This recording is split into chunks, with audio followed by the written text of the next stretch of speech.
चलिए आज के इस एक्सप्लेनर में सीधे गोता लगाते हैं और डिकोड करने की कोशिश करते हैं कि कैसे इंसानियत ने खानाबदोश शिकारियों से लेकर एक जगह बसने वाले किसानों तक की ये शानदार छलांग लगाई। सच कहूं तो ये मानव इतिहास का एक ऐसा टर्निंग पॉइंट था जिसने हमारी पूरी दुनिया को हमेशा हमेशा के लिए बदल कर रख दिया। स्क्रीन पर आप इस चर्चा का पूरा एजेंडा देख सकते हैं। हम इस कंसेप्ट की शुरुआत से लेकर पूरे पाषाण काल की टाइमलाइन के जरिए इस ऐतिहासिक सफर को समझेंगे। तो चलिए बिना किसी देरी के शुरू करते हैं। आइए अपने पहले हिस्से की तरफ बढ़ते हैं और देखते हैं कि कैसे ये शुरुआती मानव इतिहास के सबसे अहम बदलाव की नींव रखता है। अब इस युग के इतने गहरे बदलावों को समझने से पहले हमें इस शब्द का ही मतलब समझना होगा। नवपाषाण या नियोलिथिक शब्द इतिहास में सबसे पहले सर जॉन लुबॉक ने पेश किया था। ये कोई मामूली बात नहीं थी। ये सिर्फ पत्थरों के नए डिजाइन के बारे में नहीं था, बल्कि खेती, पॉलिश किए औजारों और सबसे जरूरी स्थायी बस्तियों के रूप में इंसानी जिंदगी के जीने के तरीके में आए एक बहुत बड़े बदलाव का प्रतीक था। और इस बदलाव का पैमाना इतना बड़ा था कि मशहूर इतिहासकार गॉर्डन चाइल्ड ने इसे बिल्कुल सटीक शब्दों में पिरोया है। उन्होंने इसे महज एक युग नहीं बल्कि एक पूरी क्रांति करार दिया। और वाकई ये एक क्रांति ही तो थी। अब हम अपने एक्सप्लेनर के दूसरे हिस्से में प्रवेश करते हैं, जहां हम उन असली शारीरिक और लाइफस्टाइल बदलावों को देखेंगे जिन्होंने इस क्रांति को जन्म दिया।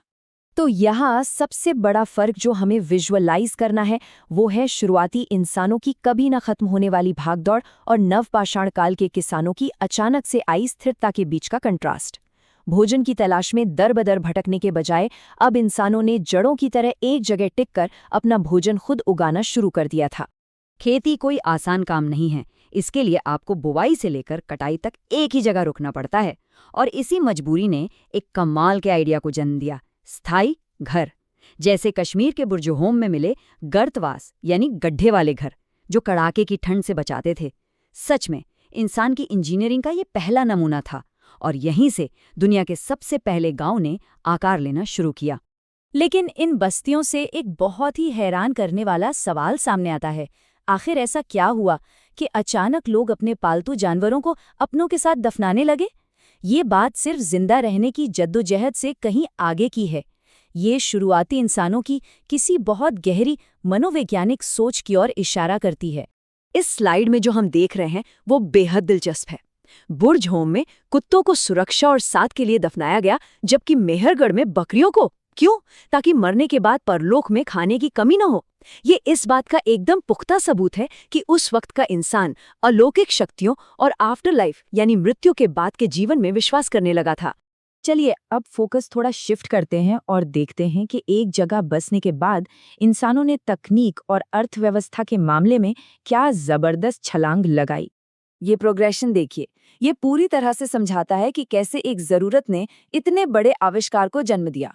अनाज रखने के लिए मिट्टी के बर्तन चाहिए थे तो कुम्हार का चाक बना, और फिर किसी जीनियस ने सोचा होगा कि अगर ये घूम सकता है तो चल भी सकता है, और इस तरह बर्तन बनाने वाला चाक परिवहन के लिए दुनिया का पहला पहिया बन गया।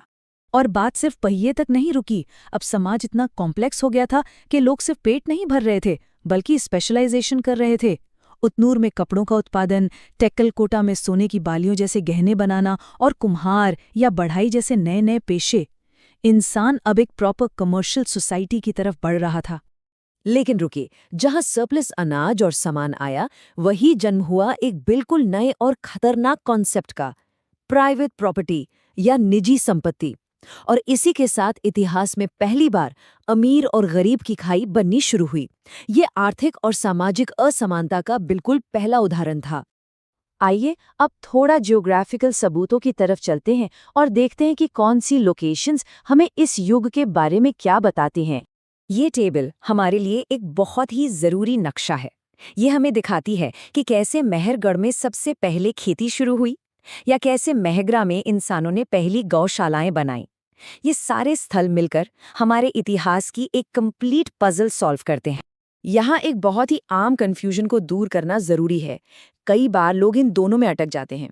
देखिए, मेहरगढ़ को सामान्य खेती की शुरुआत का सबसे पुराना क्रेडिट जाता है, लेकिन अगर कोई पूछे कि चावल या धान सबसे पहले कहाँ उगाया गया, तो उसका एकदम स्पेसिफिक जवाब है कोल्ड डी हवा।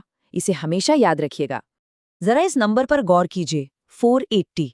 आप सोच रहे होंगे कि ये क्या है? ये बिहार के चिरांद नाम की सिर्फ एक साइट से मिले हड्डी के औजारों की संख्या है। सिर्फ एक साइट से। ये साबित करता है कि उस समय उनकी मैन्युफैक्चरिंग का स्केल कितना विशाल हो चुका था।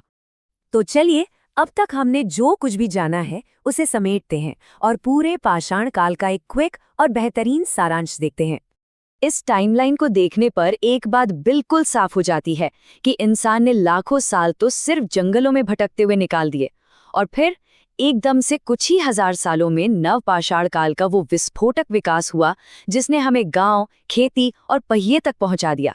ये रफ्तार सच में चौंकाने वाली है। और इस रफ्तार का एक बड़ा कारण था क्लाइमेट चेंज। पूरा पाषाण युग के अंत में जब जलवायु बदली तो जानवर और पेड़ पौधे छोटे होने लगे। इंसानों ने भी तुरंत अडेप्ट किया और बड़े भद्दे पत्थरों की जगह 1 से 8 सेंटीमीटर के छोटे धारदार माइक्रोलिथ औजार बना लिए। इसे कहते हैं समय के साथ खुद को बदलना। इस विकास क्रम को अगर हम एक साथ देखें तो समझ आता है कि ये रातों रात नहीं हुआ। पहले हम सिर्फ शिकारी थे, फिर हमने जानवरों को पालतू बनाना सीखा जैसे आदमगढ़ में, और अंत में जाकर हम पूरी तरह से स्थायी किसान और चरवाहे बन गए। ये कदम दर कदम जुड़ी हुई एक शानदार जर्नी है। इतिहास को एनालाइज करते वक्त ये बात हमेशा ध्यान में रखनी चाहिए। पूरा पाषाण युग में लोगों ने आग देख ली थी। वो जानते थे कि आग क्या है, लेकिन उसका इस्तेमाल कैसे करना है, खाना पकाने में या जंगली जानवरों को भगाने में, ये प्रैक्टिकल यूज मध्य पाषाण युग में आकर ही शुरू हुआ। चीजों को खोजना एक बात है और उन्हें इस्तेमाल करना बिल्कुल दूसरी बात। अब अंत में मैं आपको एक सवाल के साथ छोड़ना चाहता हूँ।